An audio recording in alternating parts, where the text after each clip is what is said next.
الحمد لله رب العالمين والعاقبة للمتقين والصلاة والسلام على أشرف الأنبياء والمرسلين وعلى آله الطيبين الطاهرين وأصحابه الهادين المهديين أما بعد فقد قال الله تبارك وتعالى في الكلام المجيد والفرقان الحميد فأعوذ بالله من الشيطان الرجيم بسم الله الرحمن الرحيم إن الله وملائكته يصلون على النبي يا أيها الذين آمنوا صلوا عليه وسلموا تسليما اللهم صل على سيدنا محمد وعلى آل سيدنا محمد وبارك وسلم صلوا عليه صلاة وسلام عليك يا حبيبي يا رسول الله صلی اللہ تعالی علیہ وسلم۔ معزز سامعین اکرام، ماہ ربیع الآخر کی ابتدا ہو چکی ہے۔ ماہ ربیع الآخر یہ مہینہ، اس کا تعلق حضور غوث پاک رضی اللہ تعالیٰ عنہ کی 11ویں شریف سے ہے۔ اسی ماہ میں حضور غوث پاک رضی اللہ تعالیٰ عنہ کا عرس منایا جاتا ہے۔ اسی مہینے میں حضور غوث پاک رضی اللہ تعالیٰ عنہ دنیا سے پردہ فرما گئے۔ آپ کی 11ویں شریف کا یہ مہینہ ہے۔ اسی مناسبت سے آج سے حضور غوث پاک رضی اللہ تعالیٰ عنہ کی جو مبارک زندگی ہے، آپ کی زندگی کو بیان کیا جائے گا کہ حضور غوث پاک رضی اللہ تعالیٰ عنہ کی پیدائش کس طرح ہوئی اور آپ کے خاندانی حالات کیا تھے۔ حضور غوث پاک رضی اللہ تعالیٰ عنہ کس خاندان سے تعلق رکھتے تھے، آپ کے خاندان کے لوگ کس طرح تھے، آپ کی پیدائش کے وقت میں کیا حالات اور واقعات پیش آئے۔ آج اس تقریب میں انہی تمام باتوں کو بیان کیا جائے گا۔ اللہ تبارک و تعالیٰ نے اپنے کلام پاک میں کئی مقامات پر اولیاء کی عظمتوں کا ذکر فرمایا، اولیاء کے مقام و مرتبے کا ذکر فرمایا، اولیاء کرام کے درجات کا ذکر فرمایا۔ حدیث پاک میں بھی حضور علیہ السلام نے اللہ کے محبوب بندوں کی عظمتوں کو، فضیلتوں کو بیان فرمایا۔ قرآن اور حدیث اس تمام باتوں سے بھری ہوئی ہیں۔ اولیاء کی عظمتوں سے، اولیاء کی فضیلتوں سے قرآن اور حدیث بھری ہوئی ہیں۔ تو لہٰذا حضور غوث پاک رضی اللہ تعالیٰ عنہ کی جو مبارک زندگی ہے، یہ زندگی ہم تمام کے لیے ایک عبرت ہے، ایک نصیحت ہے اور ایک درس ہے۔ غوث پاک رضی اللہ تعالیٰ عنہ جس خاندان سے تعلق رکھتے تھے، آپ کا سارا خاندان اولیاء کا خاندان تھا۔ آپ کے نانا ولی تھے، آپ کی پھوپھی ولی تھی، آپ کے والد ولی تھے، آپ کی والدہ ولی تھی۔ حضور غوث پاک ولیوں کے خاندان میں آپ تشریف لائے۔ آپ کے نانا جن کا نام حضرت عبداللہ سومعی رضی اللہ تعالیٰ عنہ ہے، حضور غوث پاک رضی اللہ تعالیٰ عنہ کے نانا کو اللہ تبارک و تعالیٰ نے بے انتہا مال و دولت عطا فرمائی تھی۔ آپ جیلان مقام میں رہتے تھے، اس علاقے کے آپ بہت مالدار شخص تھے۔ اللہ نے آپ کو بے انتہا عزت عطا فرمائی، اللہ نے آپ کو بے انتہا شہرت عطا فرمائی تھی، اللہ نے آپ کو بادشاہوں والی زندگی عطا فرمائی تھی۔ مگر اس کے باوجود حضور غوث پاک رضی اللہ تعالیٰ عنہ کے نانا اپنی زندگی بہت ہی سادگی میں گزارتے تھے، اپنی زندگی سنت کے مطابق گزارتے تھے، اپنی زندگی شریعت کے مطابق گزارتے تھے۔ آپ نے اللہ کی اتنی نعمتیں رہنے کے باوجود بھی آپ نے اپنی زندگی بادشاہوں کی طرح نہیں گزاری، بلکہ آپ نے اپنی زندگی فخر و فاتح میں گزاری، بلکہ آپ نے اپنی زندگی اللہ کو راضی کرنے کے لیے تکالیف اور مشکلات کو برداشت کرتے ہوئے گزاری۔ حضور غوث پاک رضی اللہ تعالیٰ عنہ کے جو نانا تھے، وہ اپنے علاقے کے تمام بہت ہی بلند درجے کے اولیاء میں آپ کا شمار ہوتا ہے۔ آپ نے کئی سارے کافروں کو کلمہ پڑھایا، آپ نے کئی سارے کافروں کو اسلام میں داخل فرمایا۔ حضور غوث پاک رضی اللہ تعالیٰ عنہ، آپ کے جو نانا جن کا نام عبداللہ سومعی رضی اللہ تعالیٰ عنہ ہے، اللہ نے انہیں اتنا بلند مقام عطا فرمایا تھا کہ حضرت عبداللہ سومعی رضی اللہ تعالیٰ عنہ اگر کسی کے حق میں دعا فرماتے تو اللہ تعالیٰ ان کی دعا کو فوراً قبول فرما لیتا۔ آپ جس کے لیے دعا کرتے اس شخص کے لیے آپ کی دعا قبول ہو جاتی۔ اگر آپ کسی سے ناراض ہوتے تو وہ کسی نہ کسی تکلیف میں مبتلا ہو جاتا۔ اگر آپ کسی کے لیے کچھ اچھا جملہ کہتے تو اللہ تبارک و تعالیٰ اس شخص کو کوئی نہ کوئی نعمت عطا فرما دیتا، کوئی خوشی عطا فرما دیتا۔ اللہ کی بارگاہ میں آپ کا مقام و مرتبہ اتنا بلند تھا کہ حضرت عبداللہ سومعی رضی اللہ تعالیٰ عنہ، آپ کے کئی سارے مریدین تھے، آپ کے کچھ مریدین وہ اپنے شہر سے دوسرے شہر جانے کے لیے ان لوگوں نے ایک قافلے میں سفر کرنا شروع کیا۔ جب وہ سفر کرتے ہوئے اپنے مقام سے نکلے اور سمرقند جا رہے تھے، راستے میں چند ڈاکوؤں نے ان پر حملہ کر دیا۔ ڈاکوؤں کا حملہ ہونا ہی تھا کہ ان لوگوں نے ان کی مال و دولت کو چھیننے شروع کر دیے، ان لوگوں نے انہیں مارنا شروع کر دیا، ان لوگوں کے جتنے بھی ساز و سامان تھے ان ساز و سامان کو چھین لیے۔ اب اس جنگل میں نہ کوئی مددگار تھا، نہ کوئی دوست تھا، نہ کوئی ان کا ساتھ دینے کے لیے آنے کو تیار تھا۔ اسی وقت میں حضرت عبداللہ سومعی رضی اللہ تعالیٰ عنہ کے مریدین نے ایک آواز لگائی، اپنے پیر و مرشد کو پکارا، یا عبداللہ سومعی، یا شیخ عبداللہ سومعی۔ جیسے ہی اپنے شیخ کا نام لیا، اپنے پیر کا نام لیا، بس نام لینا ہی تھا، اپنے پیر و مرشد کو آنکھوں کے سامنے دیکھ لیا۔ حضرت عبداللہ سومعی رضی اللہ تعالیٰ عنہ اپنے مریدوں کے آنکھوں کے سامنے ہے، اور یہ تسبیح پڑھ رہے ہیں، سبوح قدوس رب الملائکتی تفرقی عنا یا خیل عنا۔ آپ ان سے فرما رہے ہیں میرا رب پاک ہے، اے بدماشوں، اے ڈاکوؤں، میرے مریدین کو چھوڑو اور یہاں سے چلے جاؤ۔ آپ کی آواز جب ان ڈاکوؤں کے کانوں میں پڑی، وہ جو بدماش تھے ان کے کانوں میں جیسے ہی آپ کی آواز پڑی، اس آواز میں اتنا ڈر تھا، اتنا خوف تھا، اس ڈر اور گھبراہٹ کی وجہ سے تمام ڈاکو جتنا لوٹے ہوئے قافلے سے تھے وہ سب کچھ قافلے کے حوالے کر دیا، قافلے والوں کے سامان ان کے حوالے کر دیا، قافلے والوں کی مال و دولت ان کے حوالے کر دیا۔ سب کچھ انہیں دے کر خالی ہاتھ ڈاکو واپس پلٹ کر چلے گئے۔ حضرت عبداللہ سومعی رضی اللہ تعالیٰ عنہ کا مقام اتنا بلند ہے کہ جیسے ہی آپ کے مریدین تکلیف میں آپ کو پکارتے ہیں، آپ ان کی مدد کرنے کے لیے فوراً ان کے پاس پہنچ جا رہے ہیں، اور ان کی مدد اتنے پیارے انداز میں کرتے ہیں کہ آپ نے ان ڈاکوؤں کو بس حکم دیا، آواز لگائی، جیسے ہی آواز ان کے کانوں میں پڑی، سارے کے سارے ڈر اور گھبراہٹ کی وجہ سے سارا سامان قافلے والوں کو دے کر واپس نکل گئے۔ اب مریدین نے دیکھا کہ ہمارے پیر و مرشد نے آ کر ایسے جنگل میں، ایسے علاقے میں ہماری مدد کی ہے، دیکھیں کہ پیر و مرشد کہاں ہے۔ جیسے ہی آپ کے مریدین نے دیکھنا شروع کیا، کہیں پر حضرت عبداللہ سومعی نظر نہیں آ رہے تھے، کسی کو نظر نہیں آئے، غائب ہو گئے۔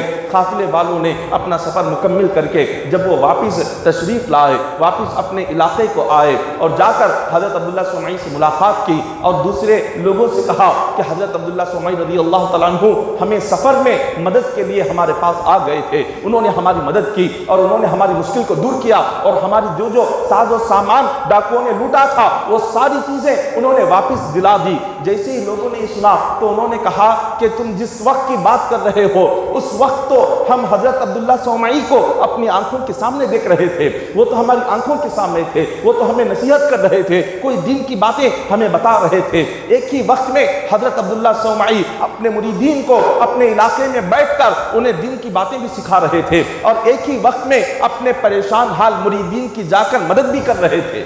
ایک ہی وقت میں اللہ کے ولی کئی مقامات پر پہنچ سکتے ہیں، اللہ تعالیٰ انہیں یہ قدرت عطا کیا ہوتا ہے، اللہ تعالیٰ انہیں یہ طاقت عطا کیا ہوا ہوتا ہے کہ ایک وقت میں وہ اپنے ایک مرید کو تعلیم بھی دے رہے ہوتے ہیں، ایک وقت میں وہ اپنے پریشان حال مریدین کی جا کر مدد بھی کر رہے ہوتے ہیں۔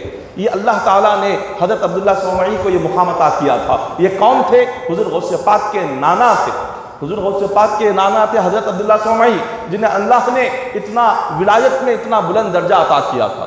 حضور غوث پاک رضی اللہ تعالیٰ عنہ کی جو پھوپھی ہیں ان کا بھی ذکر آتا ہے، حضرت فاطمہ رضی اللہ تعالیٰ عنہ، اور ایک روایت میں ان کا نام حضرت عائشہ رضی اللہ تعالیٰ عنہ ہے۔ حضرت عائشہ رضی اللہ تعالیٰ عنہ یہ کون ہے؟ یہ حضور غوث پاک رضی اللہ تعالیٰ عنہ کی یہ پھوپھی ہوتی ہیں۔ ان کے تعلق سے روایتوں میں بیان کیا گیا کہ حضرت عائشہ رضی اللہ تعالیٰ عنہ آپ اللہ کی ایسی عبادت گزار اور نیک خاتون تھی، ایسی متقی پرہیزگار خاتون تھی کہ ایک مرتبہ جیلان شہر میں بارش نہیں ہو رہی، لوگوں نے دعائیں مانگی، دعائیں مانگ کر لوگ تھک گئے مگر بارش نہیں ہو پا رہی تھی۔ قحط سالی بڑھتی جا رہی تھی، اناج کی کمی ہوتی جا رہی تھی، لوگوں کے پاس اناج ختم ہو رہا تھا۔ ایسے تکلیفوں کے وقت میں لوگ حضرت عائشہ رضی اللہ تعالیٰ عنہ کے پاس آئے اور ان سے کہنے لگے کہ ہم لوگوں نے دعائیں مانگی ہے، نہ ہماری دعائیں قبول ہو رہی ہے، نہ ہماری دعاؤں پر اللہ تعالیٰ بارش نازل کر رہا ہے۔ آپ کا درجہ اللہ کی بارگاہ میں بہت اعلیٰ ہے، آپ بہت بلند درجے کی ہیں، لہٰذا آپ اللہ کی بارگاہ میں دعا کریں کہ اللہ تبارک و تعالیٰ بارش نازل فرمائے۔ حضرت عائشہ رضی اللہ تعالیٰ عنہ آپ جیسی لوگوں کی یہ بات سنتی ہیں، اپنے گھر کے اندر جا کر جھاڑو لاتی ہیں، جھاڑو لا کر اپنے گھر کے صحن کو جھاڑتی ہیں، جھاڑ کر اللہ کی بارگاہ میں ہاتھ اٹھا کر دعا کرتی ہیں کہ مولا میں نے جھاڑ دیا، جھاڑنا میرا کام تھا، اب اس زمین پر پانی برسانا تیرا کام ہے۔ بس زبان سے یہ الفاظ نکلنے تھے، ابھی یہاں الفاظ نکلے، اللہ نے فوراً بارش کو نازل فرما دیا۔ یہ مقام ہے حضور غوث پاک کی پھوپھی کا۔ اللہ تبارک و تعالیٰ نے غوث پاک کو جس خاندان میں پیدا فرمایا، آپ کا سارا خاندان ولیوں کا خاندان تھا، آپ کے نانا ولی تھے، آپ کے پھوپھی ولی تھے، آپ کے والد ولی تھے، آپ کی والدہ ولی تھے۔ حضور غوث پاک کے والد جن کا نام ابو صالح موسیٰ جنگی دوست رضی اللہ تعالیٰ عنہ ہے، یہ اللہ کی بارگاہ میں ان کا مقام و مرتبہ اتنا اعلیٰ تھا، اتنا بلند تھا کہ انہوں نے اپنے نفس کی خواہشات کو ختم کرنے کے لیے 1 سال تک کچھ نہیں کھایا، 1 سال تک بغیر کھائے بغیر پیے اپنی زندگی گزاری۔ یہ غوث پاک رضی اللہ تعالیٰ عنہ کے والد ہیں، ہمیشہ ان کے ہاتھ میں قرآن رہتا تھا، اور ایک ہاتھ میں قرآن رہتا تھا اور ایک ہاتھ میں تلوار رہتی تھی۔ قرآن ہمیشہ پڑھتے رہتے، جب کبھی دین کے لیے جہاد کرنے کی ضرورت پیش آتی تلوار لے کر جہاد میں حاضر ہو جاتے۔ اور انہوں نے 1 سال اپنی نفس کی خواہش کو ختم کرنے کے لیے، اپنی نفس کی ناجائز اور بری اور غلیظ تمناؤں کو مٹانے کے لیے، اپنے نفس کی گندی خواہشات کو ختم کرنے کے لیے 1 سال تک نہ کچھ کھایا نہ کچھ پیا، نفس کو بھوکا رکھا۔ 1 سال کے بعد ایک دل میں آرزو پیدا ہوئی، آج کچھ اچھا کھائیں، آج کچھ لذیذ غذا کھائیں، زبان کو لذت والی غذا آج میں کھلاؤں۔ جیسے ہی آپ نے یہ خواہش ایک مرید کے سامنے ظاہر کی، مرید نے آپ کے کھانے کے لیے بہترین لذیذ مزیدار کھانے لا کر آپ کے سامنے رکھ دیا، کہا کہ حضور آپ نے کچھ اچھا کھانے کی خواہش ظاہر کی تھی، اسی لیے میں لا کر آپ کے سامنے رکھ دیا ہوں۔ تو حضرت ابو صالح موسیٰ جنگی دوست رضی اللہ تعالیٰ عنہ ایک لقمہ اٹھاتے ہیں اور اپنے منہ کے قریب لے جاتے ہیں، پھر دوبارہ سے وہ لقمہ آپ اپنی برتن میں رکھ دیتے ہیں۔ مرید کہتا ہے کہ حضور کیا ہوا؟ 1 سال تک بھوکے رہے، پیاسے رہے، 1 سال کے بعد آپ نے کچھ اچھا کھانے کی خواہش ظاہر کی، میں لا کر آپ کے سامنے پیش کر دیا، آپ کھانے کی بجائے آپ ایک لقمہ اٹھا کر اپنے برتن میں کیوں رکھ رہے ہیں؟ حضرت ابو صالح موسیٰ جنگی دوست فرماتے ہیں جیسے ہی میں نے ایک لقمہ اٹھایا اپنے منہ کے قریب لے گیا، میں نے دیکھا میرے نفس کے اندر اور اچھا کھانا کھانے کی خواہش ہے، میں نے دیکھا میرے نفس کے اندر اور اچھا پانی پینے کی خواہش ہے۔ تو آپ نے اپنے نفس سے کہا اے نفس، میں تیری خواہشات کو ختم کرنے کے لیے، تیری خواہشات کو مٹانے کے لیے میں اس 1 سال تک بھوکا رہا، مگر 1 سال کی بھوک کے بعد بھی تیری خواہشات ابھی نہیں مٹی، تیری آرزویں ابھی نہیں مٹی، تیری تمنائیں ابھی نہیں ختم ہوئی۔ جب تک تیرے اندر خواہش رہے گی، جب تک تیرے اندر آرزو رہے گی، جب تک تیرے اندر تمنا رہے گی، میں اللہ کا محبوب نہیں بن سکتا، میں اللہ کا دوست نہیں بن سکتا، میں اللہ کے قریب نہیں جا سکتا۔ آپ نے اپنے نفس سے کہا اے میرے نفس، آج سے میں تجھے گرم پانی پلاؤں گا، سوکھی روٹی کھلاؤں گا، یہ نہیں کھاؤں گا۔ آپ نے اپنے مرید کو دے دیا، کہا اس کو لے جا اور اس کو فقیروں میں تقسیم کر دے، اس لیے کہ میرے نفس کو میں اور تکلیف دینا چاہتا ہوں، میرے جسم کو اور تکلیف دینا چاہتا ہوں۔ جتنا میں اپنے نفس کو تکلیف دوں گا، جتنا میں اپنے نفس کو بھوکا رکھوں گا، جتنا میں اپنے نفس کو پیاسا رکھوں گا، اتنا میں اللہ کے قریب ہوتا جاؤں گا، اتنا میں اللہ کا دوست بنتا جاؤں گا۔ آپ نے نہیں کھایا، آپ نے وہ سب کچھ غریبوں میں تقسیم کر دیا۔ اتنے میں حضرت خضر علیہ السلام آئے۔ خضر علیہ السلام یہ بنی اسرائیل کے نبی ہیں، یہ وہ نبی ہے کہ اللہ تعالیٰ نے انہیں دنیا میں قیامت تک کے لیے زندہ رکھا ہوا ہے، یہ دنیا میں قیامت تک زندہ رہیں گے۔ حضرت خضر علیہ السلام نے آ کر ملاقات کی اور فرمایا کہ ابو صالح یہ تم کیا کر رہے ہو؟ اللہ تبارک و تعالیٰ کا آج یہ حکم آیا ہے، اللہ نے مجھے تمہارے پاس بھیجا کہ تم نے جو اپنے نفس کے ساتھ 1 سال تک جو جنگ کی ہے، 1 سال تک اپنے نفس کے ساتھ جو لڑائی کی، جو جنگ کی، اس کو بھوکا رکھا، اس کو پیاسا رکھا۔ اللہ کو تمہاری یہ تکلیف برداشت کرنا بہت پسند آ گیا، خدا نے تمہیں اپنا دوست بنا لیا، اور اللہ نے حکم دیا کہ آج کے دن تم جو چاہے کھاؤ، یہ اللہ تمہاری تکلیف سے راضی ہو گیا ہے، اللہ تعالیٰ تمہارے نفس سے جنگ کرنے سے راضی ہو گیا ہے، اللہ نے تمہیں اپنا دوست بنا لیا، اپنا محبوب بنا لیا، تم نے جو تمہارا مقصد تھا، تمہارا مقصد پورا ہو گیا، تم اللہ کے دوست بن گئے، اب تم کھا سکتے ہو۔ حضرت خضر علیہ السلام نے آ کر جب اللہ کا حکم سنایا، اس کے بعد غوث پاک کے والد نے اس دن افطار کے وقت میں آپ نے کچھ اچھی غذا، کچھ مزیدار غذا آپ نے کھائی۔ یہ غوث پاک کے والد ہیں کہ جنہوں نے 1 سال تک اپنے نفس کو تکلیفوں میں ڈالا، 1 سال تک بھوکے رہے، 1 سال تک پیاسے رہے۔ اب آپ کے والد کا اتنا بلند مقام تھا۔ اسی طرح حضور غوث پاک رضی اللہ تعالیٰ عنہ کے والد کے بعد آپ کی جو والدہ ہیں، آپ کی والدہ جن کا نام حضرت ام الخیر فاطمہ ہے، یہ غوث پاک کی والدہ ہیں حضرت ام الخیر فاطمہ۔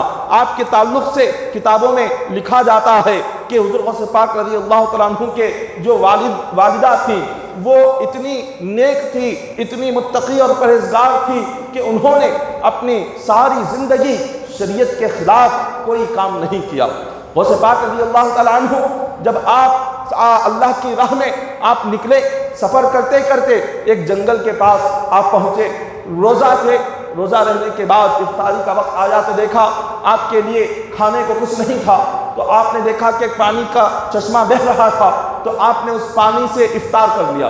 جیسے ہی پانی سے افطار کر لیا، اس چشمے میں آپ نے دیکھا کہ ایک سیب وہاں سے دور ایک باغ سے بہتا ہوا آ رہا ہے، تو بھوکے تھے، سخت آپ کو بھوک لگ رہی تھی، آپ نے اس سیب کو لے لیا، کھا لیا۔ سیب کھانا ہی تھا، اچانک خیال آیا کہ پتہ نہیں یہ کس کا سیب ہے، میں نے بغیر مالک کی اجازت کے کھا لیا ہے۔ آپ نے اس پانی کی نہر کو دیکھتے ہوئے اس کے پیچھے پیچھے چلنے لگے کہ یہ پانی کی نہر کہاں سے آ رہی ہے، دیکھا کہ ایک باغ کے اندر سے آ رہی ہے۔ آپ اس باغ میں داخل ہوئے تو اس باغ میں دیکھا کئی سارے آپ نے سیبوں کے درخت دیکھے، تو آپ سمجھ گئے کہ اسی باغ کے درخت سے ایک سیب پانی میں گرا اور وہ ہوتے ہوئے یہاں تک پہنچا اور میں نے اس کو کھا لیا۔ آپ نے باغ کے مالک کا پتہ پوچھا، لوگوں سے پوچھا یہ باغ کے مالک کب آئیں گے، لوگوں نے وقت بتا دیا، تو حضرت عبداللہ صومعی رضی اللہ تعالیٰ عنہ، یہ غوث پاک کے نامہ اس باغ کے مالک تھے، تو انہوں نے جب یہ دیکھا کہ یہ حضرت عبداللہ صومعی کا باغ ہے اور وہ آ گئے، اور جس وقت میں وہ آئے غوث پاک رضی اللہ تعالیٰ عنہ کے پاس جاتے ہیں اور فرماتے ہیں کہ میں نے آپ کی اجازت کے بغیر آپ کے باغ کا ایک سیب کھا لیا ہے، اب میں چاہتا ہوں کہ آپ مجھے اس ایک سیب کو جو بغیر اجازت کھا لیا، اس کے بدلے میں جو سزا دیں گے اس سزا کے لیے میں تیار ہوں، جو بھی آپ مجھے سزا دینا چاہتے ہیں آپ سزا دے دیں، یا اگر آپ کوئی جرمانہ کہیں گے میں وہ جرمانہ ادا کروں گا، یا جو رقم کہیں گے وہ رقم ادا کر دوں گا۔ بس اتنا سننا تھا کہ حضرت عبداللہ صومعی رضی اللہ تعالیٰ عنہ جو اپنے وقت کے بہت بڑے متقی انسان تھے، بہت بڑے ولی تھے، وہ سمجھ گئے یہ جو نوجوان آیا ہوا ہے کوئی عام نوجوان نہیں ہے، کوئی عام نوجوان ہوتا تو وہ نوجوان یہ سیب کھانے کے بعد آ کر یہ سوال نہیں کرتا میں نے آپ کی اجازت کے بغیر اس کو کھا لیا ہے۔ وہ سمجھ گئے یہ کوئی عام نوجوان نہیں ہے، یہ اللہ کا بہت ہی محبوب بندہ ہے، اللہ کی بارگاہ میں اس کا مقام بہت بلند ہے، یہ اللہ کی بارگاہ میں اس کا درجہ بہت بلند ہے، اسی لیے یہ اتنی چھوٹی سی بات کے لیے آ کر مجھ سے یہ اجازت مانگ رہا ہے۔ تو بس اتنا سننا تھا، تو انہوں نے کہا اگر تمہیں یہ ایک سیب کے بدلے میں تمہیں اگر اس کا جرمانہ ادا کرنا ہے تو کیا میں جو کہوں گا وہ تم کرو گے؟ انہوں نے کہا کہ آپ جو کہیں گے میں کرنے کے لیے تیار ہوں۔ حضور غوث پاک کے والد کا اتنا کہنا ہی تھا کہ انہوں نے کہا کہ میرے باغ میں تمہیں خدمت کرنا ہوگا، میرے باغ میں تمہیں کئی مہینوں تک تمہیں یہاں پر کام کرنا ہوگا، تب جا کر وہ ایک سیب کو جو تم نے کھایا ہے میں معاف کروں گا۔ تو حضور غوث پاک رضی اللہ تعالیٰ عنہ کے والد حضرت ابو صالح موسیٰ جنگی دوست تیار ہو گئے، کہا کہ میں آپ کی اس سزا کے لیے اس چیز کو میں منظور کر لیتا ہوں، آپ کے باغ میں خدمت کرنے کو تیار ہوں۔ غوث پاک رضی اللہ تعالیٰ عنہ کے والد کئی مہینے تک آپ وہاں پر خدمت انجام دے رہے ہوتے ہیں، جتنے مہینے انہوں نے کہا اتنے مہینے خدمت کی۔ اب اس کے بعد کہا کہ وہ 1 سال کے بدلے میں، وہ ایک سیب کے بدلے میں نے 1 سال آپ کے باغ کی خدمت کی ہے، کیا اب میں نے جو وہ ایک سیب کھایا کیا آپ نے اس کو معاف کیا؟ انہوں نے کہا کہ نہیں، ایک اور چیز تمہیں کرنی پڑے گی، اگر تم اس کو کر لو تو میں وہ ایک سیب جو تم نے کھایا ہے میں اس کو معاف کر دوں گا۔ پوچھا کیا ہے؟ تو وہ فرماتے ہیں میری بیٹی سے تمہیں نکاح کرنا ہوگا۔ اب انہوں نے پوچھا نکاح کرنا ہے تو ٹھیک ہے، لیکن حضرت عبداللہ سمعی فرماتے ہیں پہلے سن لو میری بیٹی کیسی ہے۔ فرماتے ہیں میری بیٹی آنکھ سے اندھی ہے، میری بیٹی کان سے بہری ہے، میری بیٹی زبان سے وہ بول نہیں سکتی، گونگی ہے، پیروں سے لنگڑی ہے، ہاتھ سے وہ لولی ہے، ہر قسم کا عیب اس کے اندر ہے، اور تمہیں اس سے نکاح کرنا ہوگا۔ اگر تم نے نکاح کر لیا تو میں اپنا وہ ایک سیب کا جو تم نے کھایا ہے اس کا جرمانہ معاف کر دوں گا۔ تو بس اتنا سننا تھا۔ حضور غوث پاک کے جو والد تھے متقی تھے، پرہیزگار تھے، وہ اللہ والے، انہیں دنیا سے کوئی تعلق نہیں تھا، وہ آخرت کی فکر کرنے والے تھے، اپنی قبر کی فکر کرنے والے تھے۔ انہوں نے کوئی دنیاوی چیز نہیں سوچی، انہوں نے نہیں سوچا میں ایک ایسی خاتون سے کیسے نکاح کروں جو اندھی ہو، جو گونگی ہو، جو بہری ہو، جو لنگڑی ہو، جو لولی ہو، یہ سارے عیب ایک ایسی خاتون میں ہے، اور اس خاتون سے میں نکاح کیسے کروں؟ آپ نے نہیں سوچا۔ کیوں؟ اس لیے کہ آخرت میں اللہ کو جواب دینا تھا، قبر میں فرشتوں کو جواب دینا تھا، قیامت کے دن حساب و کتاب ہونا تھا۔ اللہ والوں کی نظر ہمیشہ قیامت پر رہتی ہے، اللہ والوں کی نظر ہمیشہ آخرت پر رہتی ہے، اللہ والوں کی نظر ہمیشہ قبر کی طرف رہتی ہے، وہ دنیا کا کچھ نہیں سوچتے۔ غوث پاک کے والد نے فوراً ہاں کہہ دی، کہا کہ اگر آپ وہ ایک سیب کھانے کا گناہ معاف کریں گے تو میں اس کے لیے بھی تیار ہوں۔ تیار ہو گئے، اور جیسے ہی نکاح ہوا، نکاح کے بعد حضرت غوث پاک رضی اللہ تعالیٰ عنہ کے والد ابو صالح جب آپ اپنی بیوی کو پہلی مرتبہ دیکھتے ہیں آپ دنگ رہ جاتے ہیں کہ وہ خاتون کہ جن کا چہرہ چودھویں رات کے چاند کی طرح جگمگا رہا ہے، اتنی حسین ہے کہ جس کی کوئی انتہا نہیں۔ آپ فوراً کمرے سے باہر آ گئے، حضرت عبداللہ سومئی کے پاس گئے، کہا کہ آپ نے ایک غلط لڑکی سے میرا نکاح کرا دیا ہے۔ آپ نے کہا کہ جس لڑکی سے میرا نکاح ہوگا وہ چل نہیں سکتی، وہ دیکھ نہیں سکتی، وہ بات نہیں کر سکتی، وہ سن نہیں سکتی، اس کے ہاتھوں میں اٹھانے کی طاقت نہیں ہے، لیکن آج میں دیکھ رہا ہوں کہ جس سے میرا نکاح ہوا ہے وہ بڑی حسین بھی ہے، وہ سن بھی سکتی ہے، دیکھ بھی سکتی ہے، بول بھی سکتی ہے، چل بھی سکتی ہے، ہاتھوں سے پکڑ بھی سکتی ہے، شاید آپ نے غلط لڑکی سے میرا نکاح کرا دیا ہے۔ حضرت عبداللہ سمعی فرماتے ہیں کہ اے نوجوان، نہیں، تم نے جو سنا وہ بالکل صحیح سنا، میں نے جو کہا وہ بالکل صحیح کہا، اور تم نے جس کو دیکھا وہی تمہاری بیوی ہے، تمہارا نکاح انہی سے ہوا ہے۔ تو حضرت ابو صالح فرماتے ہیں اگر یہ بات ہے تو وہ اندھی کہاں سے ہے؟ تو حضرت عبداللہ سمعی فرماتے ہیں میں نے اپنی بیٹی کو اندھی اس لیے کہا کہ اس نے آج تک کسی غیر مرد کو نظر اٹھا کر نہیں دیکھا، اس لیے وہ اندھی تھی۔ پھر فرمایا میں نے اس کو بہری اس لیے کہا کہ اس نے کوئی شریعت کے خلاف بات آج تک اپنے کانوں سے نہیں سنی۔ پھر کہا میں نے اس کو لنگڑی اس لیے کہا کہ اس نے آج تک اپنے گھر کے باہر قدم نہیں رکھا۔ پھر کہا میں نے اس کو لولی اس لیے کہا کہ اس نے اپنے ہاتھوں سے کوئی شریعت کے خلاف کام نہیں کیا۔ پھر کہا میں نے اس کو بہری کہا اور میں نے اس کو گونگی کہا، اس لیے کہا کہ اس نے اپنی زبان سے آج تک سوائے قرآن اور حدیث کے کوئی دوسری بات نہیں پڑھی ہے۔ اسی لیے میں نے کہا کہ اس کے اندر اتنا جو عیب ہے، یہ عیب دنیا والوں کے لیے یہ بہت بڑا عیب نظر آتا ہے، لیکن یہ ساری خوبیاں تھی غوث پاک کی والدہ کی خوبیاں تھی، ان کی اچھائیاں تھی، ان کی فضیلتیں تھی کہ اس زمانے کی خواتین اللہ تبارک و تعالیٰ نے انہیں کتنا پاک باز بنایا تھا، کیا تقویٰ تھا، کیا پرہیزگاری تھی کہ غوث پاک کی والدہ رضی اللہ تعالیٰ عنہ نے اپنی ساری زندگی میں آپ نے اپنا پیر گھر سے باہر نہیں نکالا تھا، آپ نے اپنی آنکھوں سے کسی غیر مرد کو نہیں دیکھا تھا، آپ نے اپنے کانوں سے کوئی شریعت کے خلاف کوئی بات نہیں سنی تھی، آپ نے اپنے ہاتھوں سے کوئی اسلام کے خلاف کوئی کام آپ نے انجام نہیں دیا تھا۔ اللہ تبارک و تعالیٰ نے ایسی پاک باز متقی پرہیزگار خاتون سے حضور غوث پاک کو پیدا فرمایا ہے۔ آپ کی والدہ اپنے وقت کی بہت بڑی ولیہ تھی، غوث پاک کی والدہ بھی اپنے زمانے کی ولی تھیں، تو آپ کا سارا خاندان ولیوں کا خاندان تھا۔ حضور غوث پاک رضی اللہ تعالیٰ عنہ اس خاندان میں دنیا میں تشریف لائے۔ جب آپ کی پیدائش ہوئی تو تاریخ میں لکھا گیا غوث پاک رضی اللہ تعالیٰ عنہ کی پیدائش تقریباً آج سے 950 سال پہلے آپ دنیا میں تشریف لائے۔ 950 سال پہلے حضور غوث پاک کی پیدائش ہوتی ہے، اور پیدائش کے وقت میں حالات کیا ہوتے ہیں؟ وہ پیدائش کے وقت کے حالات روایتوں میں، تاریخ کی کتابوں میں اس طرح بیان کیا جاتا ہے کہ حضور غوث پاک رضی اللہ تعالیٰ عنہ آپ کی جو والدہ ہیں آپ کی والدہ آدھی رات کے وقت میں آپ نماز تہجد کے لیے اٹھتی ہیں، حالت حمل سے ہے، حمل کی حالت ہے مگر نماز تہجد پڑھنے کے لیے اٹھ رہی ہے۔ کتنی نیک خاتون تھی، جب ماں تہجد گزار ہوتی ہے تو بیٹا غوث پاک کے جیسا پیدا ہوتا ہے۔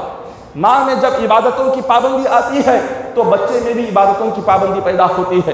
آپ کی والدہ رات کے وقت میں اٹھتی ہے اور 9 ماہ ہیں، حمل کے 9 مہینے ہیں، اب غوث پاک دنیا میں تشریف لانے والے ہیں۔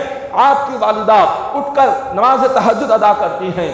جیسے نماز تہجد ادا کرتی ہیں تو آپ فرماتی ہیں آسمان سے لے کر زمین تک ایک نور کی برسات ہو رہی تھی اور سارا گھر نور کا سمندر بنا ہوا تھا، سارا گھر اللہ کے نور سے بھرا ہوا تھا، اور ایک آواز آ رہی تھی کہ اے ام الخیر فاطمہ، اللہ تبارک و تعالیٰ تمہیں جو بیٹا عطا کر رہا ہے یہ ولیوں کا امام ہوگا، یہ ولیوں کا بادشاہ ہوگا۔ یہ آپ کی پیدائش سے پہلے آواز آ رہی تھی۔ حضور غوث پاک کی والدہ فرماتی ہیں کہ مجھے کچھ درد محسوس ہوا، اس کے بعد میں نے دیکھا کہ میرا بیٹا عبد القادر دنیا میں پیدا ہو چکا ہے۔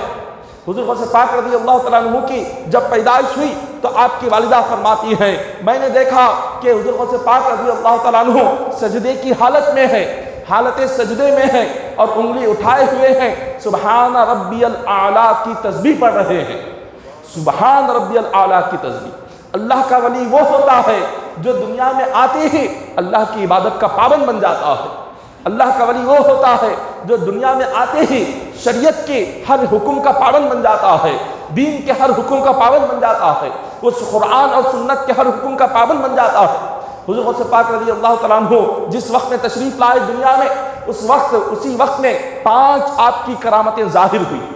ہر ولی جو دنیا میں تشریف لائے، دنیا میں تشریف لانے کے بعد انہوں نے محنتیں کی، عبادتیں کی، اور کئی سارے سال گزرے، اس کے بعد اللہ تبارک و تعالیٰ نے انہیں وہ مقام عطا کیا کہ ان کی کرامتیں لوگوں نے دیکھی، ان کی کرامتیں دنیا نے دیکھی۔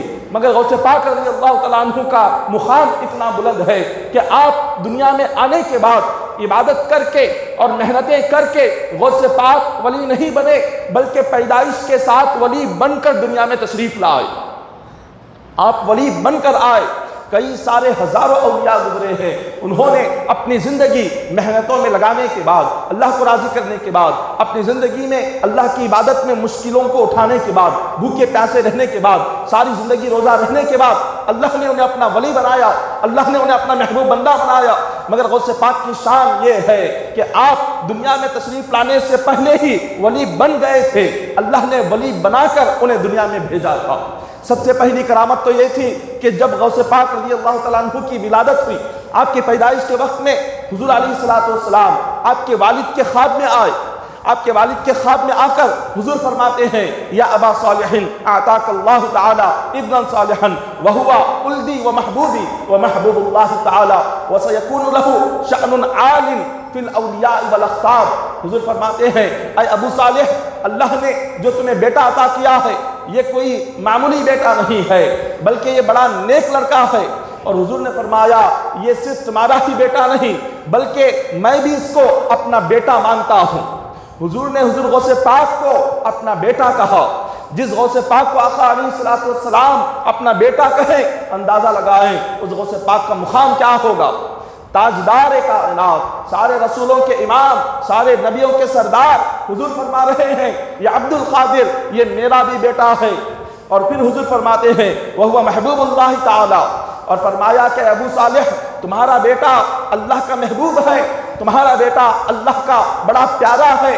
اور پھر فرماتے ہیں جب اس کی جوانی آئے گی اللہ تبارک و تعالیٰ اس کے زمانے کے تمام اولیاء میں سب سے بلند مقام اس لڑکے کو عطا فرمائے گا۔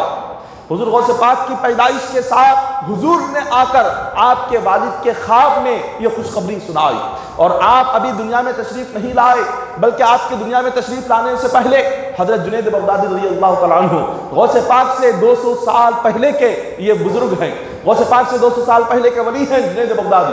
حضرت جنید بغدادی ایک دن ذکر میں بیٹھے ہوئے تھے، ذکر کرتے کرتے اچانک سے آپ نے آنکھ کھولی، آنکھ کھول کر اپنے مریدین سے کہا کہ میرے جانے کے 200 سال کے بعد ایک 5ویں صدی کے آخر میں ایک لڑکا پیدا ہوگا۔ اور میں نے ابھی عالم غیب میں دیکھا، اللہ نے مجھے دکھایا 5ویں صدی میں وہ جو لڑکا پیدا ہوگا وہ حضور کی آل سے ہوگا، حضور کی اولاد سے ہوگا، اور اس زمانے کے کسی ولی کو اللہ وہ مقام نہیں عطا کرے گا جو اس نوجوان کو اللہ عطا فرمائے گا۔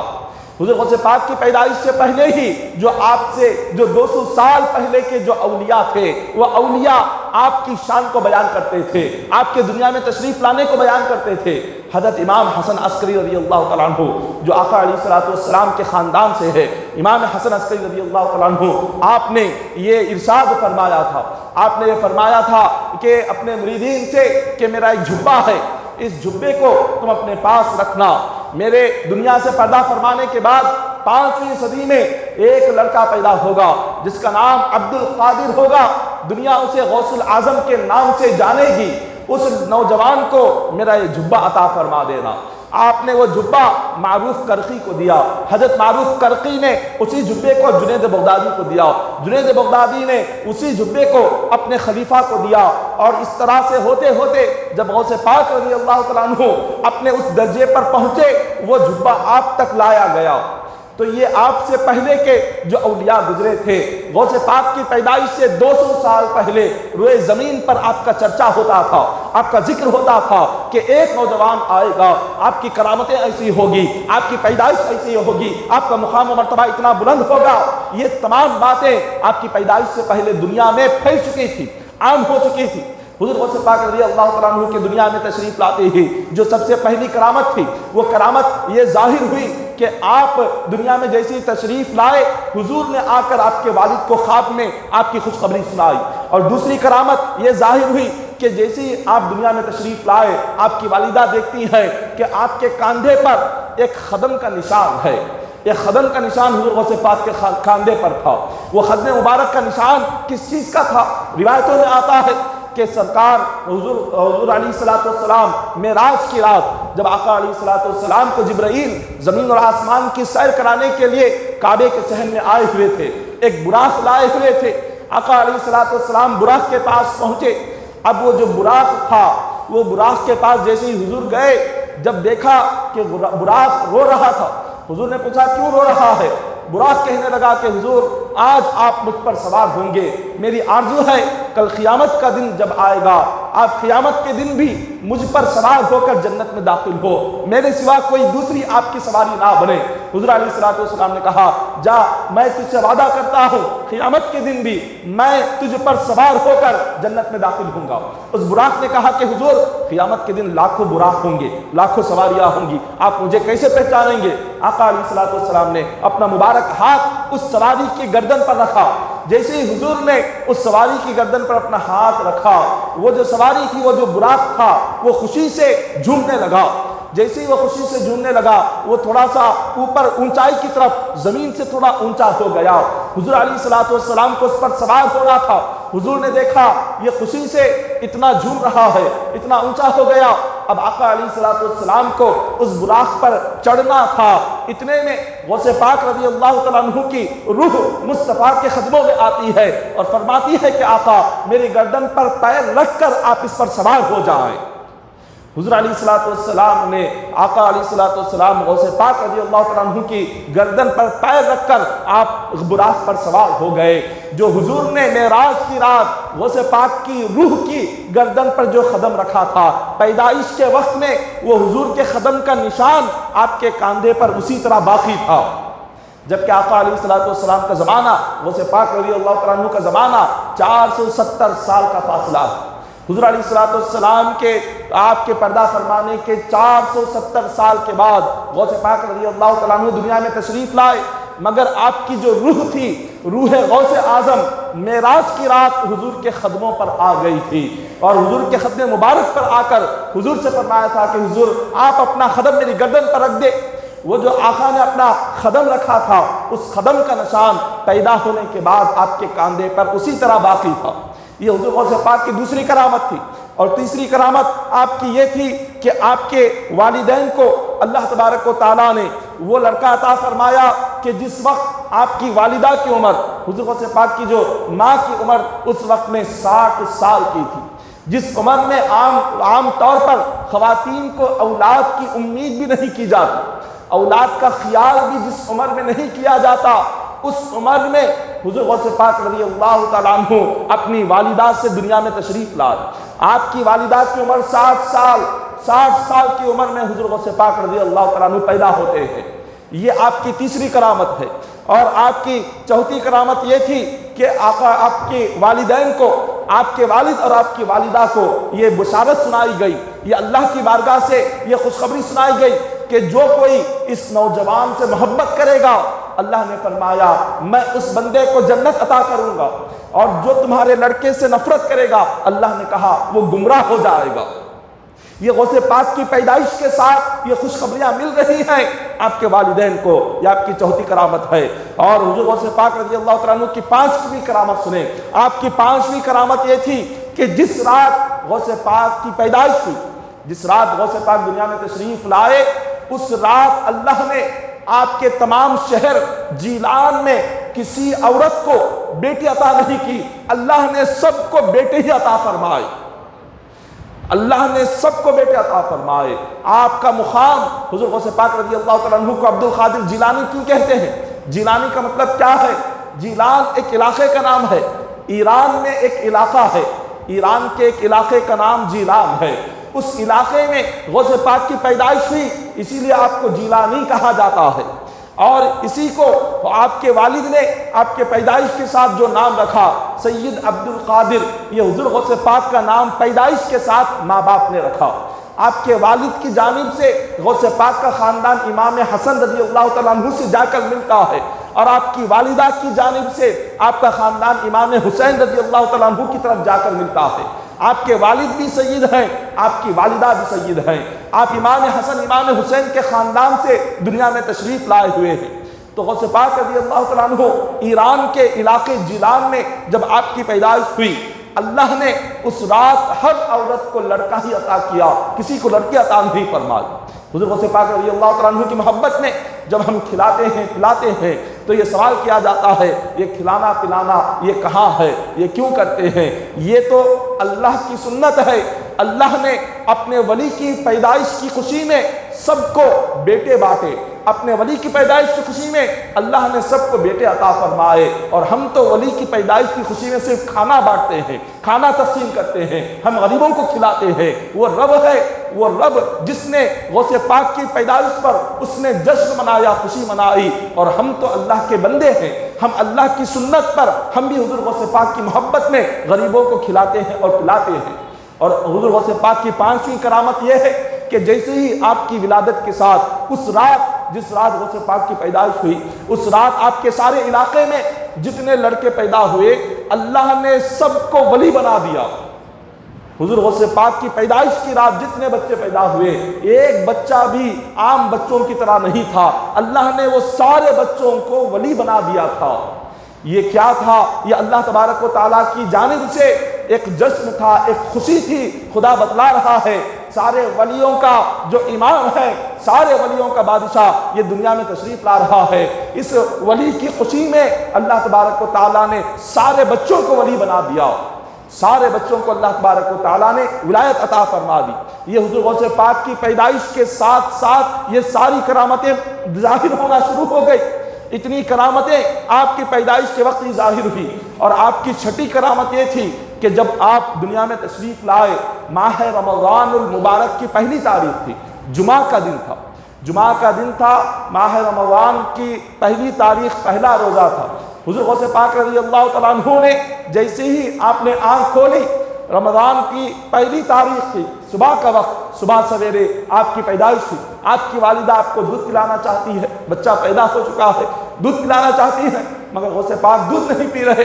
کافی گھنٹے ہو گئے پیدائش کے ساتھ، بچہ جیسے ہی پیدا ہوتا ہے سب سے پہلے ماں کو دودھ پلانا رہتا ہے، اس لیے کہ بچے کو بھوک اور پیاس کی تکلیف محسوس ہوتی ہے، جس کی وجہ سے وہ چیختا ہے، روتا ہے، چلاتا ہے۔ لیکن غوث پاک کی والدہ اپنے لخت جگر کو دودھ پلانا چاہتی ہے، مگر غوث پاک دودھ پی ہی نہیں رہے ہیں۔ 1 گھنٹہ گزر گیا، 2 گھنٹے گزر گئے، 4-5 گھنٹے گزر گئے، لیکن غوث پاک نے دودھ نہیں پیا۔ دوپہر ہو گئی آپ نے دودھ نہیں پیا، عصر کا وقت آ گیا، فجر سے لے کر عصر ہو گئی، غوث پاک رضی اللہ تعالیٰ عنہ دودھ کا ایک قطرہ اپنے حلق کے نیچے اترنے نہیں دیتے۔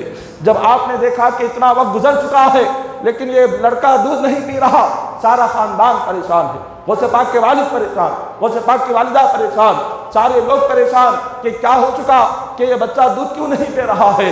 جیسے ہی مغرب کی اذان کا وقت ہوتا ہے فوراً غوث پاک نے مغرب کی اذان سنی، آپ نے دودھ پینا شروع کر دیا اور دنیا کو بتلا دیا اللہ کا جو ولی ہوتا ہے وہ دنیا میں آتے ہی اللہ کی عبادت کو شروع کر دیتا ہے، وہ نماز روزہ شروع کر دیتا ہے۔ ولی کی پہچان کیا ہے؟ آپ یہ کہیں ولی کی پہچان یہ ہے کہ کرامت دکھانا ولی کی پہچان نہیں ہے۔ ولی کی پہچان نماز کی پابندی ہے، ولی کی پہچان روزے رکھنا ہے۔ آج کئی سارے جو غوث پاک سے محبت کا دعویٰ کرتے ہیں اور خود کو ولی کہتے ہیں، ان کی زندگیوں میں نہ نماز کی پابندی ہوتی ہے، نہ روزے کی پابندی ہوتی ہے، نہ ان کی زندگیوں میں شریعت کی پابندی ہوتی ہے۔ جنہیں قرآن تک پڑھنا نہیں آتا، سورہ فاتحہ تک پڑھنا نہیں آتا، وہ بھی آج خود کو ولی کہتا ہے۔ جس کو قرآن تک معلوم نہیں قرآن کیا ہے، وہ بھی آج اپنے آپ کو ولی کہہ رہا ہے۔ جس کو سورہ فاتحہ تک نہیں آتا وہ بھی خود کو ولی کہہ رہا ہے۔ جس کو وضو بنانے کا طریقہ نہیں آتا آج وہ بھی ولی بنا بیٹھا ہے۔ جس کو نماز میں کتنے فرض ہے معلوم نہیں، نماز میں کتنی سنتیں ہیں معلوم نہیں، آج وہ بھی ولی بنا بیٹھا ہے۔ جو جمعہ کی نماز تک ادا نہیں کرتا، عید کی نماز تک ادا نہیں کرتا، آج وہ خود کو ولی کہتا ہے۔ اور آج جو لوگ جنہیں علم نہیں ہے آج انہیں ولی سمجھ رہے ہیں، اور آج اس کو ولی سمجھ کر آج ان کے مرید بنتے جا رہے ہیں۔ وہ خود تو جہنم میں جائے گا ہی، اور جتنے اس جاہل کے پیچھے رہیں گے سارے جہنم میں جائیں گے۔ ولی کے لیے ضروری کیا ہے؟ ولایت کے لیے ضروری کیا ہے؟ کیا غوث پاک سے بڑا بھی کوئی ولی ہے؟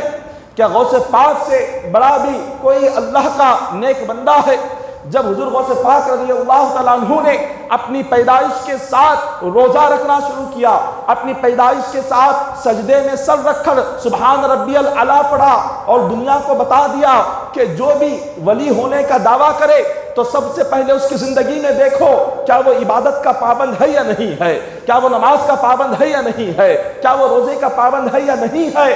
اگر اس میں عبادت کی پابندی ہے، اگر اس میں دین کی پابندی ہے، اگر اس میں روزے کی پابندی ہے تو سمجھ جانا یہ اللہ کا سچا ولی ہے۔ اور وہ جو یہ کہتا ہے کہ نماز ہم دل کی نماز پڑھتے ہیں، ایسے کئی سارے جاہل ہیں جو کہ کبھی اللہ کے آگے سر نہیں جھکاتے، ایسے کئی سارے جاہل ہیں جو نماز کے لیے اللہ کی بارگاہ میں حاضر نہیں ہوتے، جو روزہ تک نہیں رکھتے، جنہیں قرآن کیا ہے معلوم نہیں، کبھی زندگی میں قرآن کھول کر نہیں دیکھا، کبھی زندگی میں قرآن پڑھا نہیں، کبھی زبان سے سورہ فاتحہ سورہ اخلاص تک آتا نہیں، درود پڑھنا آتا نہیں۔ ایسا جاہل خود کو پیر بناتا ہے، خود کو پیر سمجھتا ہے اور خود کو اللہ کا ولی سمجھتا ہے، وہ سب سے بڑا گناہگار ہے، وہ شیطان ہے اور وہ قیامت کے دن جہنم میں جائے گا۔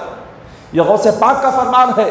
حضور غوث پاک نے خود فرمایا، اپنی کتاب میں غوث پاک نے لکھا، اگر کوئی شخص خود کو ولی کہے اور وہ دین کا پابند نہ ہو اور وہ شریعت کا پابند نہ ہو، عبادت کا پابند نہ ہو، نماز کا پابند نہ ہو اور اس میں علم نہ ہو، علم اگر اس کو معلوم نہیں، روزہ معلوم نہیں، نماز معلوم نہیں، صدقہ خیرات معلوم نہیں، حج و زکوٰۃ معلوم نہیں، دین کا نہ علم ہے نہ عمل ہے، ایسا کوئی بندہ تم دیکھو وہ خود کو ولی کہتا ہے، غوث پاک فرماتے ہیں وہ ولی نہیں ہے، وہ شیطان ہے، وہ شیطان ہے، وہ خود گمراہ ہے اور دوسروں کو بھی گمراہ کرے گا۔ ایسے گمراہوں کو کبھی ولی نہ سمجھے۔ ولی کے لیے کرامت دکھانا ضروری نہیں۔ آج جو بھولے بھالے لوگ ہیں جنہیں علم نہیں ہے، وہ کسی سے کچھ عجیب و غریب چیز دیکھتے ہیں، سمجھتے ہیں یہ اللہ کا ولی ہے، اس لیے کہ اس نے کرامت دکھائی، اس نے کوئی عجیب و غریب چیز دکھائی، اس نے کوئی کرتب دکھا دیا، کوئی کرشمہ دکھا دیا تو کہتے ہیں یہ اللہ کا ولی ہو گیا۔ کوئی کرشمہ دکھانا، کوئی کرامت دکھانا یا کوئی عجیب و غریب چیز دکھانے سے کوئی ولی نہیں بنتا، بلکہ روایتوں میں بیان کیا گیا، حضرت خواجہ حسن بصری فرماتے ہیں کہ کوئی اگر تم دیکھو کوئی شخص اگر پانی پر چلتا ہو اس کو ولی نہ کہنا، پانی پر چلنے والا ولی نہیں ہوتا۔ آگ میں اگر کوئی چلا جائے، جیسے ماہ محرم میں ہم دیکھتے ہیں کئی سارے جاہل ہوتے ہیں جو آگ میں جاتے ہیں اور لوگ انہیں کئی بہت بڑا ولی سمجھ لیتے ہیں، بہت بڑا پیر سمجھ لیتے ہیں، اس لیے کہ وہ آگ میں جا رہا ہے، آگ اس کے پیروں کو نہیں جلاتی تو وہ اس کو پیر مان لیتے ہیں، اس کے کوئی مرید بن جاتا ہے، کوئی اس کو ولی سمجھ جاتا ہے۔ تو یاد رکھیں حضرت خواجہ حسن بصری نے فرمایا، خواجہ حسن بصری فرماتے ہیں کوئی آگ میں چلا جائے اور آگ نے اس کے پیروں کو نہیں جلایا تو وہ ولی نہیں ہوتا، کوئی ہوا میں اڑ رہا ہے وہ ہوا میں اڑنے والا ولی نہیں ہوتا، کوئی پانی پر چل رہا ہے نہیں ڈوب رہا وہ ولی نہیں ہوتا۔ خواجہ حسن بصری سے لوگوں نے پوچھا ولی کون ہوتا ہے؟ خواجہ حسن بصری فرماتے ہیں ولی وہ ہوتا ہے جو 5 وقتہ نماز جماعت کے ساتھ ادا کرتا ہے، جماعت کے ساتھ 5 وقتہ نماز ادا کرے، اللہ کا ڈر جس کے دل میں ہو، اللہ کا خوف جس کے دل میں ہو، اپنے آپ کو گناہوں سے بچائے، حضور کی سنت کا پابند ہو، جس کا دل حضور کے محبت سے بھرے، حضور کے عشق سے جس کا دل بھر جائے اور اپنی ساری زندگی سنت رسول کے مطابق عمل کرتا رہے، قرآن حدیث کے مطابق عمل کرتا رہے، ہر دن قرآن پڑھتا رہے، قرآن پر عمل کرتا رہے، وہ اللہ کا ولی ہوتا ہے۔ آج ہم نے یہ تمام چیزوں کو بدل دیا۔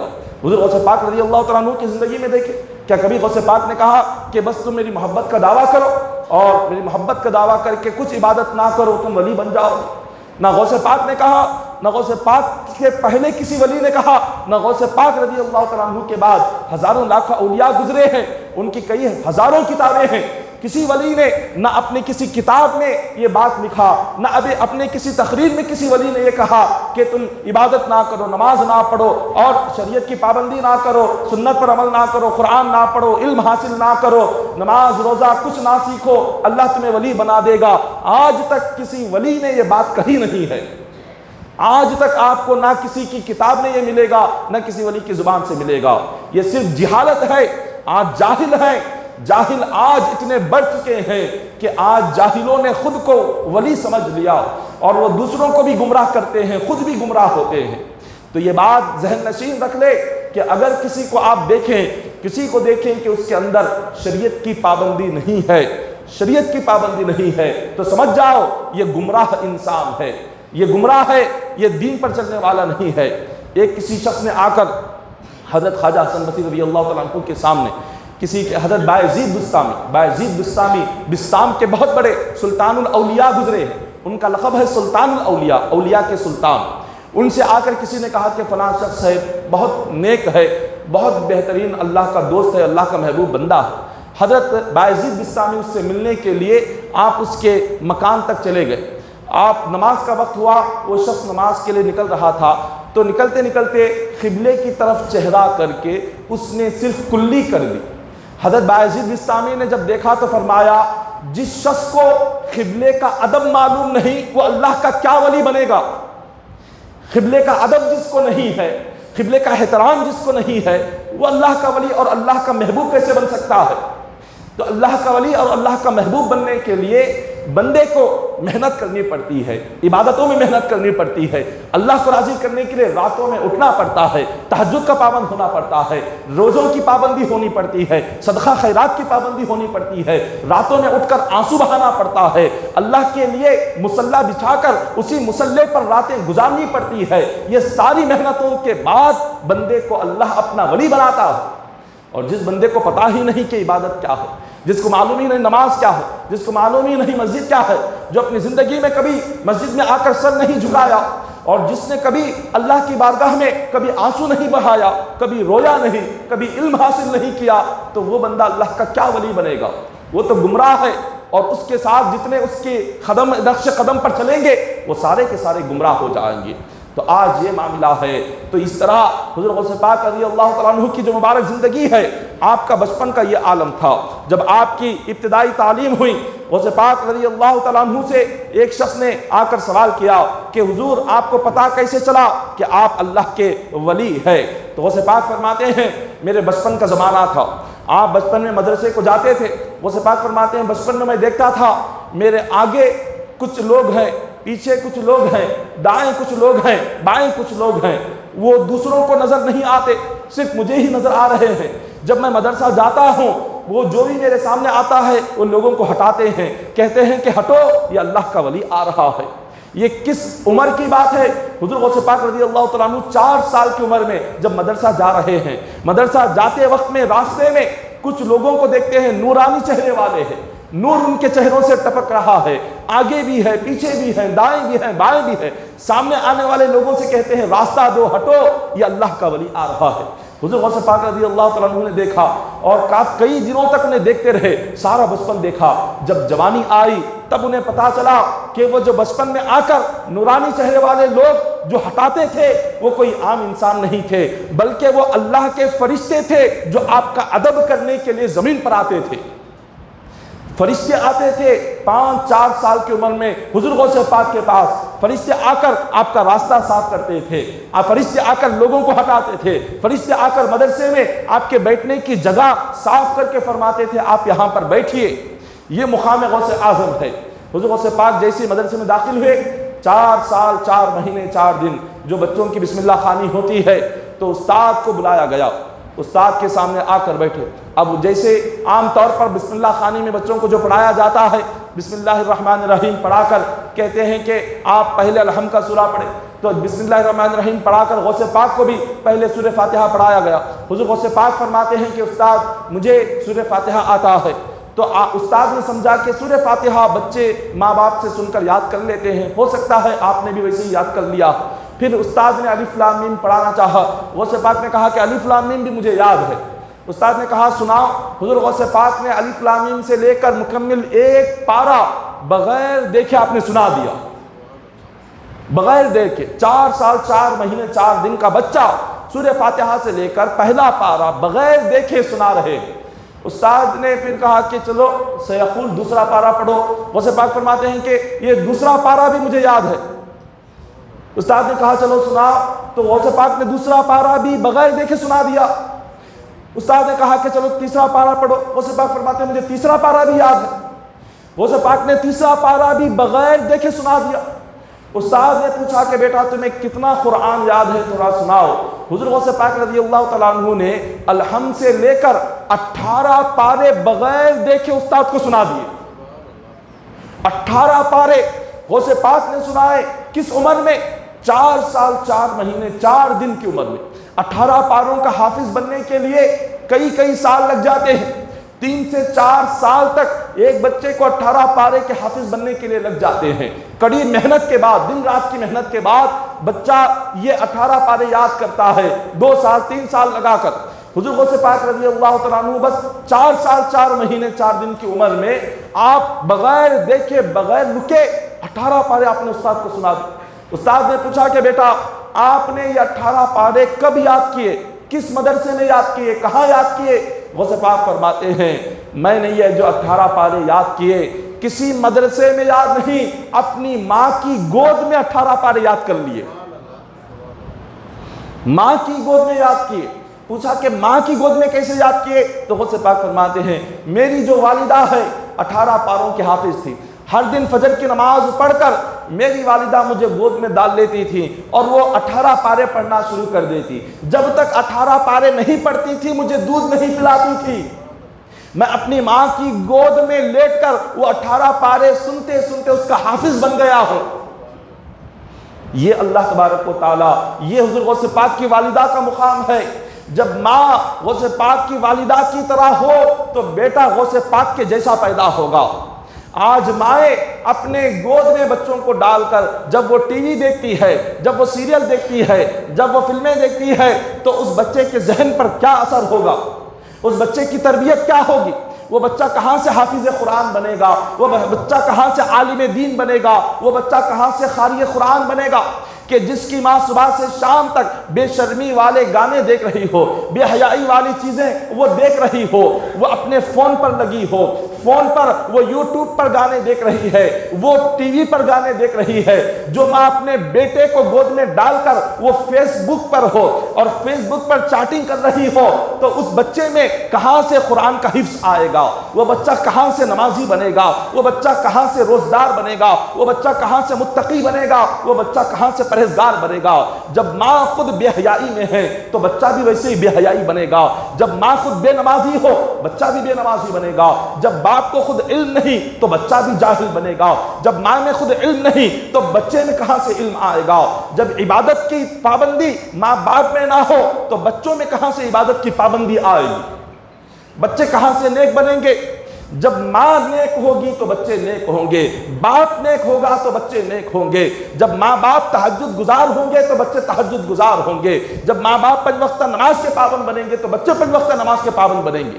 آج ہمارے معاشرے کا یہی حال ہے، آج مسلم گھرانے، مسلم خاندان، مسلم گھروں میں یہی آج شکایت ہے کہ آج ہمارے بچے ہماری بات نہیں سن رہے، آج بچے نماز نہیں پڑھ رہے، آج بچے ماں باپ کی قدر نہیں کرتے، ماں باپ کی عزت نہیں کرتے۔ کیوں نہیں کرتے؟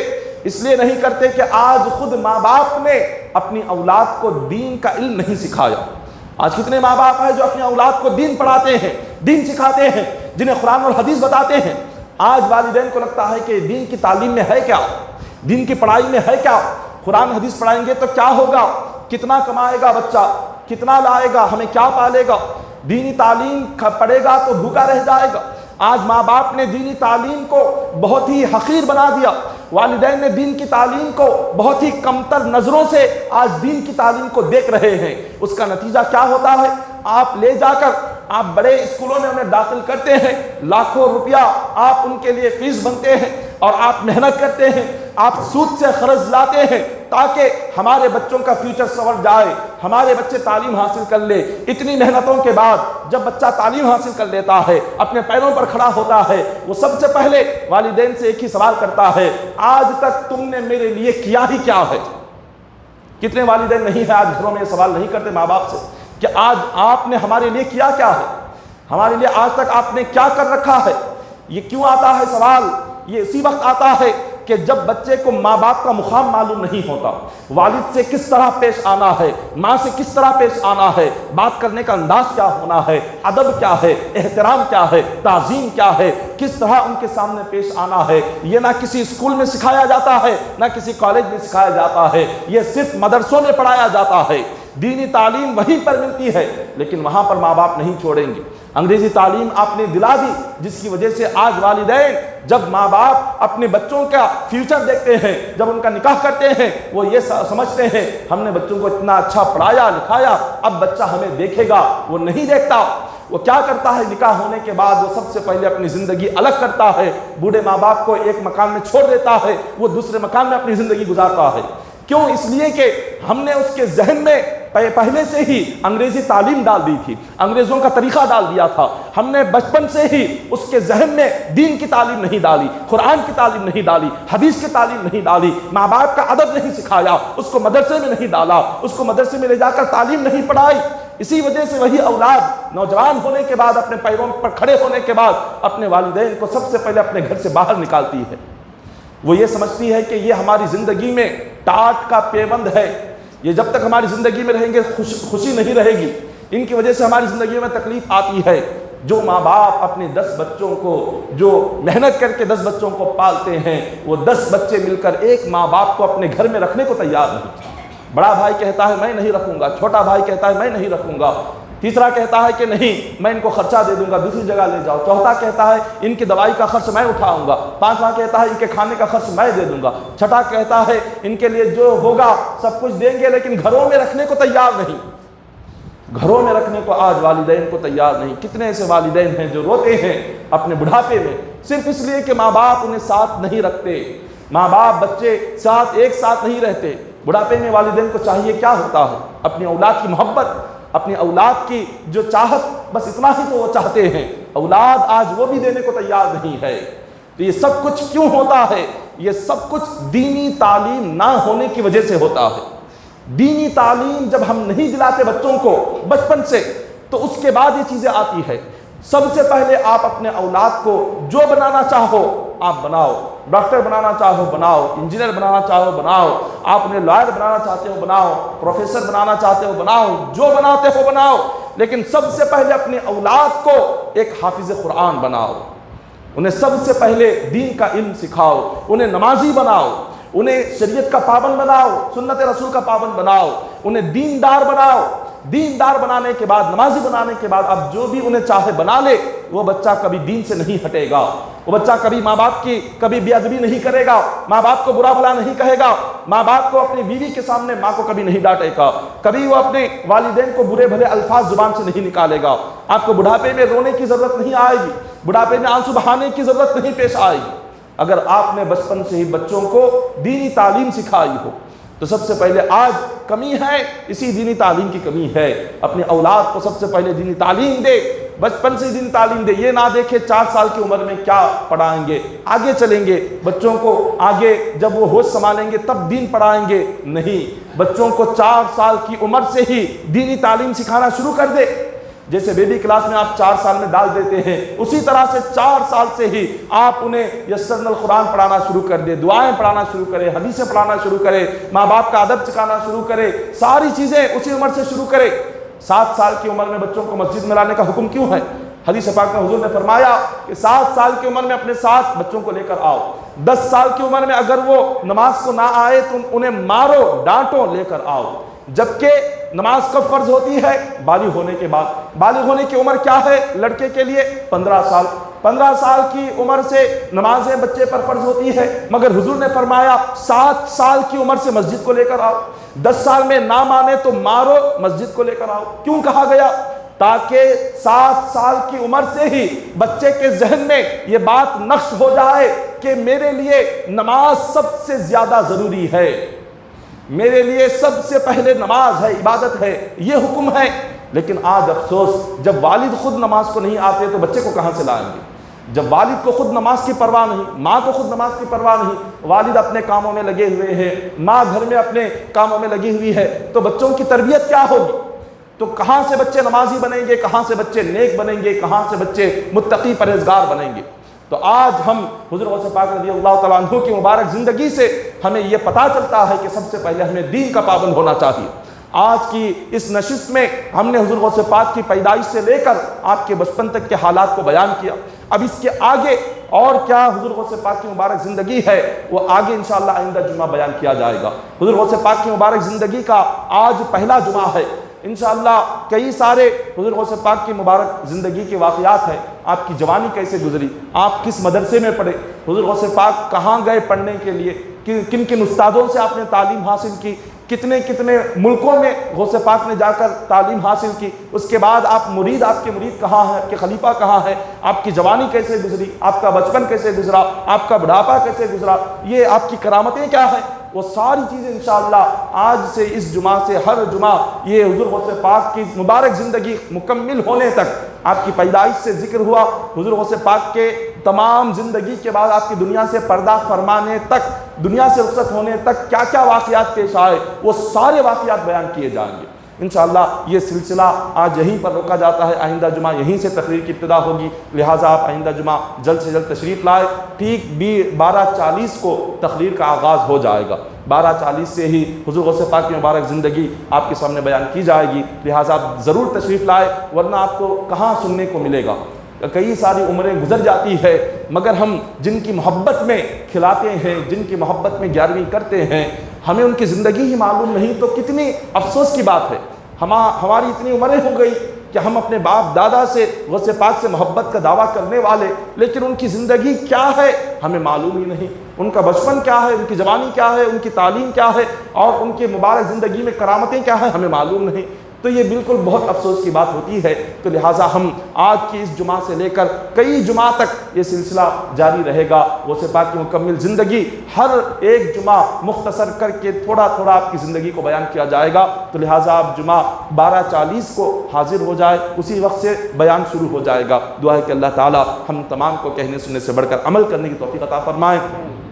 حضور غوث پاک کے صدقے میں اللہ ہم تمام کے صغیرہ کبیرہ گناہوں کو معاف فرمائے، اللہ تعالیٰ دینی تعلیم حاصل کرنے کی توفیق عطا فرمائے، دین سیکھنے کی توفیق عطا فرمائے، دین پر عمل کرنے کی توفیق عطا فرمائے۔ الہ العالمین ہم تمام کو نمازی بنا، مولا ہمیں تیرے گھر کا حاجی بنا، مولا ہمیں دین کا غازی بنا، شیطان کے شر سے، نفس کے فتنے سے ہماری حفاظت فرما، مولا ہر قسم کی برائی سے ہم تمام کو محفوظ فرما، نیک عادتیں ہم تمام کی زندگیوں میں پیدا فرما، مولا تیرے نبی کے بتائے ہوئے راستے پر چلنے کی توفیق عطا فرما، ہم تمام کی جائز دعاؤں کو آقا علیہ الصلوۃ والسلام کے وسیلے سے قبول فرما۔